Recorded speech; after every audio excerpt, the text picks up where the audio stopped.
Good evening.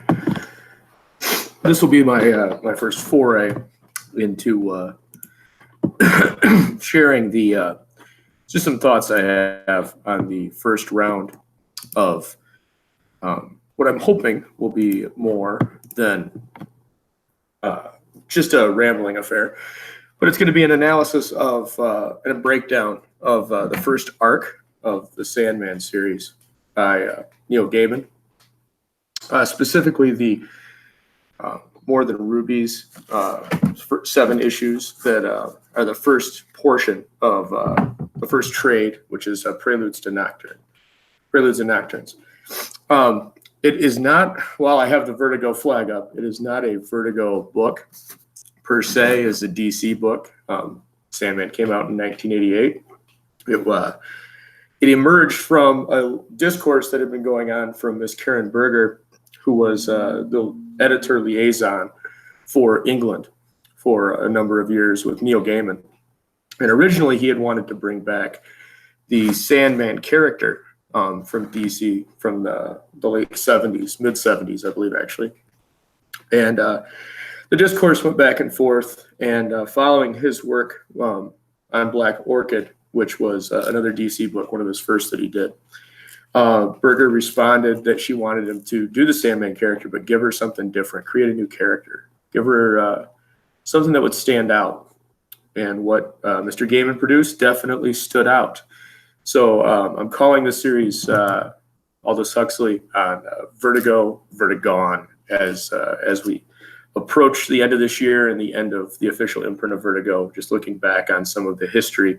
Given that this was, Sandman was one of the initial books that was wrapped into the Vertigo label, I just feel it applies. And also, I think there's, within the Comicsgate community and indie comics as a whole, there's a lot of lip service that's paid to some of these books, but there's a lot of the history that's not known. And I'd like to just kind of go through that a little bit.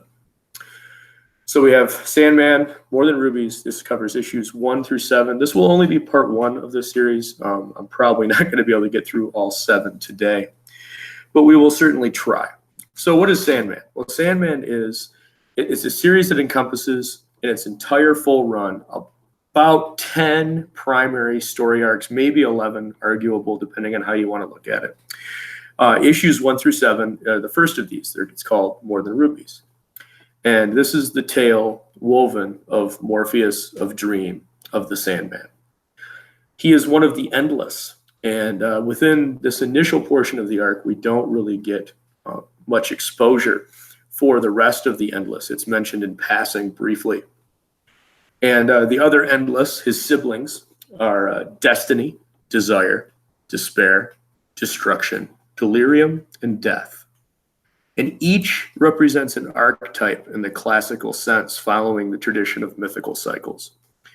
This is the kind of archetype of application that Campbell and Young would just devour. It fits perfectly with the structure. Like I said, I'm probably only going to get through the first few issues. So primarily what you're going to be seeing of some of the samples that I present, all covers are Dave McKean. His work is both moving and terrifying all at the same time. And in 1988, it stood out drastically from almost everything else that was on the rack or on the shelf, no matter where you went. It popped. It had a power unto itself. Sam Keith was the primary penciler on the first few issues. Keith cut his teeth slinging ink on Matt Wagner's Mage and Steve Moncuse's Fish Police, both of which I highly recommend if you're ever back issue diving and you come across him.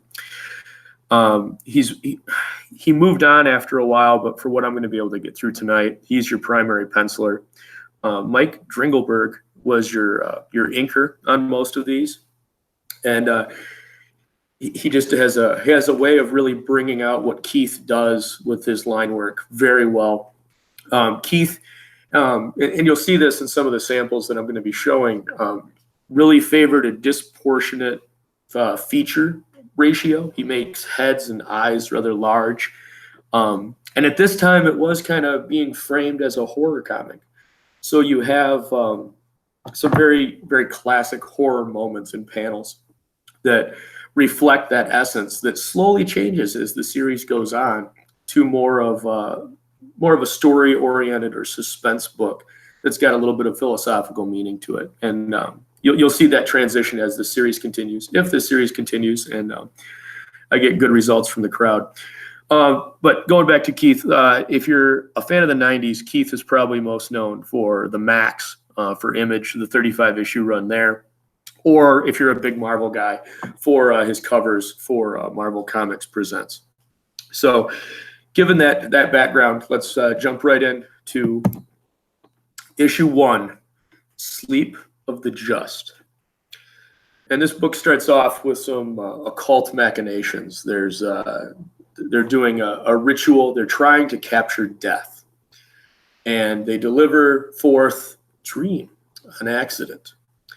And they imprison Dream. And then we encompass a period of time and we show the results of what the capture of Dream has done to society and humanity as a whole. And there's references of the sleeping sickness that is slowly spreading throughout societies. And this is where we first start to get an idea of the Trinity that's referenced as a theme in this, opposing trinities. 3 individual human characters, mortals, Ellie, Daniel, and Unity, are shown sleeping more and more. Their dreams are broken as the essence itself are broken. We also start to begin to see some of the first tie-ins, and this is one of the beautiful things that they did in these first few issues, especially. Because Gaiman was very respectful of the history that DC had done up to this point, and because his initial proposal for Sandman had references to the original character of Sandman, they tied in a lot of the existing DC mythology to what was already pre-existing, or to what was pre-existing into this, with a little bit of retcons here and there. So as they're going through and explaining this sleeping sickness, they go through and reorient and retcon how the Golden Age Sandman, Wesley Dodds, the Justice League of America member, got his inclination to ever be a crime fighter in the way he would. And this is also a little bit of foreshadowing, because the year following Vertigo's formation, Sandman Mystery Theater would form, which is based entirely on Wesley Dodds and his trials, tribulations, and adventures as the Sandman in a very noir presentation. So here's your first panel, and this is where the cult first begins to realize, well, one of the acolytes begins to realize who it was they actually captured years afterwards. And again, I mentioned the reference of what did Keith do. Keith focused on exaggerated, disproportioned features, and you see it here with those eyes and the way that the panel is framed. And this is it's all throughout all of Keith's work, and I'm just going to highlight some of the finer pieces of it here. But the picture that he's pointing to is the helmet of Dream, and that's one of the first things when they captured Dream. They took 3 things from him. They took a ruby, they took a bag of sand, and they took his helmet. And these are his totems, if you will. They're objects that contain a portion of his power. And as he remains trapped, he grows weaker. These objects retain that power. And within the framework of the story, the objects end up being scattered and taken away from the cult. And as time passes and people grow older, the original leader of the cult goes on and passes away, and his son takes over, and his son starts to grow old, and his son offers him the same deals that his father had tried to offer Dream. Give me immortality. That's all we seek. We sought death. But no, Dream answers no. And again, here you have this. This is just, it's so stark and it's so well done. Simple line work. Again, those exaggerated features, that drawn out chin, the hollow eyes, the very limited color palette. The rest of this book is very colored, but every time you see Dream, it's very muted, very controlled. And then as time passes further, the occult grows lax, and Dream is able to slip in an opportunity when one of his guards goes to sleep and presents an opportunity for escape. And Dream emerges from his captivity whisking all of his opponents to sleep and throwing them into a nightmare realm. And again, those exaggerated features, the eyes, the faces, those narrow, you'll see a lot of circular faces, a lot of oval faces on the mortals. Dream is always very, very angular and always in black and white with that muted black and blue. And your boy Zach has an excellent video talking about how the reason they used blue is because of the newsprint. I highly recommend everybody goes and checks that out following this, following your viewing of this. So now we go into this is a really good example of the panels of the horror work and how Keith it was more of a horror book. That's what they're looking at. Dreams awake, he's driving his captors into a nightmare. And you have this beautiful 3-panel sequence of the melting face and the waking nightmare that this individual is under. And so now Dream is free and he's going back to gain his power. He's extraordinarily weak. And that's where this book closes. And we have those trinities. And as Dream wakes up, Ellie, Daniel, and Unity wake up. And so you have the three objects, the 3 people, 3 panels. It's just, you get this sense of trinity throughout the book that they're referencing some kind of growing metaphor, some kind of growing theme that's going to play throughout this. Now, issue 2, Imperfect Hosts. This one, we really get a great feel for what Gaiman is doing when he's drawing in that DC mythos and wrapping his arms around it and incorporating it into what he's building here. The first issue was a monster. It was around 40 pages. This is it's a standard size floppy. And this introduces Cain and Abel. Cain of House of Mystery fame and Abel of House of Secrets. And they live in neighboring houses within the dream realm, or the land of Nod, as the nod to the biblical reference goes. And these characters were created by Joe Orlando, Bob Hanley, and Jack Sparling. Lucian from Weird Mystery Tales is the keeping of the dreaming realm. And this is it's exposition. Dream's recovering. He's gaining his strength. He's starting to realize that he needs to find the 3 objects that were taken from him to rebuild his power, to restructure himself back to the demigod, the essence of Dream, of Morpheus, that he was one of the endless. And we see this continuing theme of duality in all references here. We've got Cain and Abel. We've got Lucian, the keeper of the dreaming, and then Cain and Abel have a servant, Gregory the Gargoyle, that is also, again, a toss back to the House of Mystery. We're digging that hole deeper. We're threading even more connections to these older books. This is 1988. We're going back to the mid-'70s into the late 70s. We're going back 10 years and pulling out characters and drawing them into this mythos. And all it's doing is we're building that foundation with pre-established characters that people can relate to. And we're putting this new story, this new character into the DC universe in a very nice encapsulated way. Now, one of the other things that's done very well in the first few issues here is how they set up the villain. One of the villains, I should say. And that is the classic Justice League of America villain, Dr. Destiny, who originally made his first appearance in Justice League of America #5 in 1961. So you have Dr. Destiny, also known as John D. In the course of the story, he is shown to be incarcerated in Arkham Asylum, and he is insane. They took his dreams away from me. And again, you have that horror essence that I was talking about that Keith really was going for, the exaggerated eyes, the exaggerated face.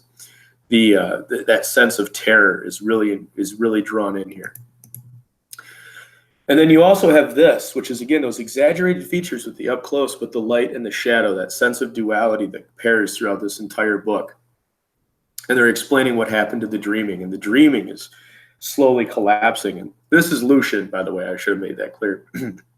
The keeper of the dreaming land when Morpheus is not around. And so as Morpheus returns, he's explaining to him what happened. Now, as we move into issue 3, Dream has recovered.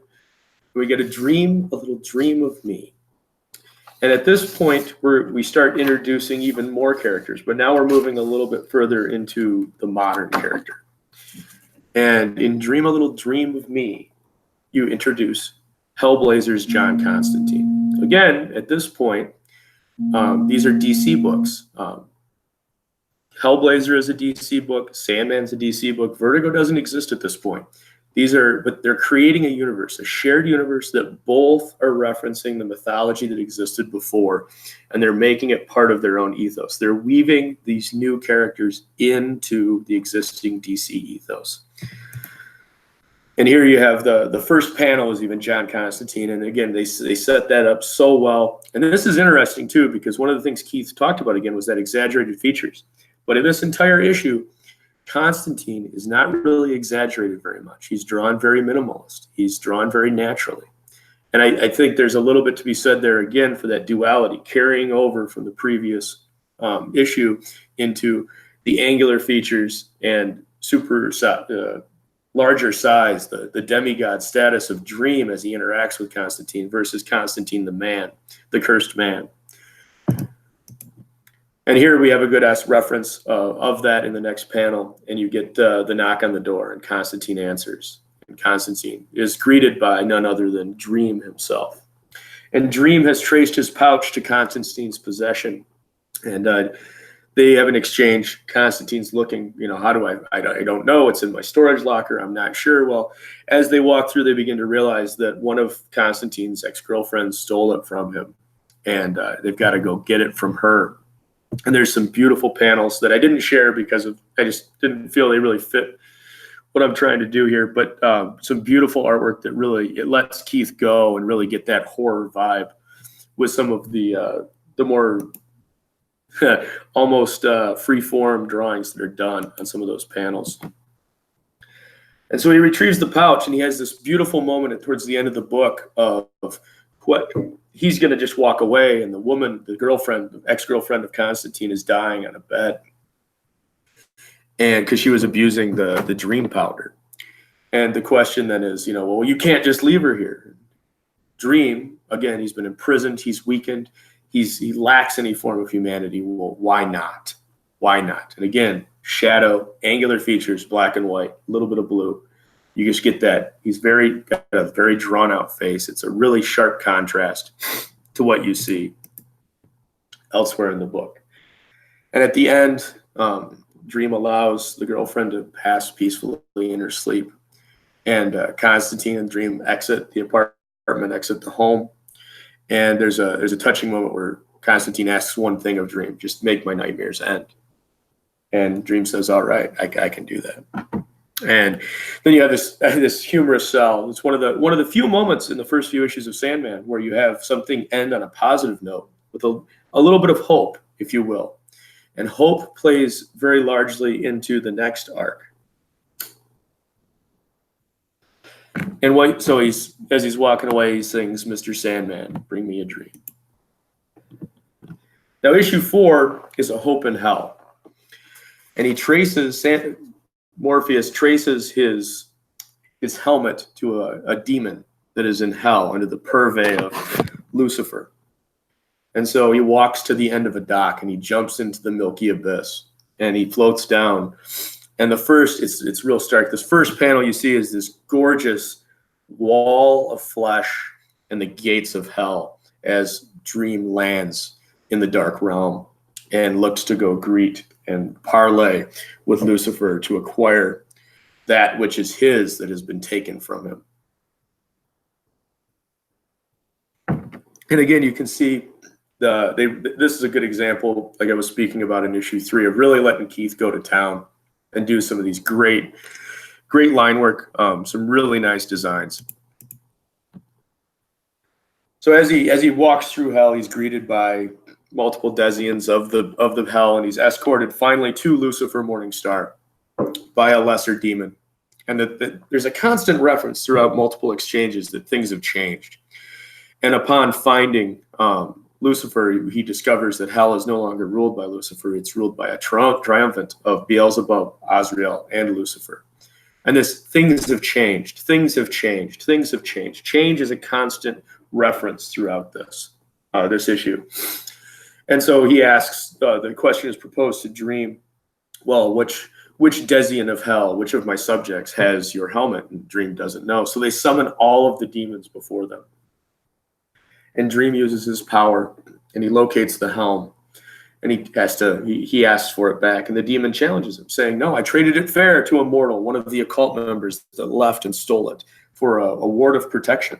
You must challenge me." So they're challenged. They're challenged to a game of riddles, and it's about a 3-page affair. It's very well drawn, and it's a really beautiful little piece of writing as to how they parlay and go through that little riddle war.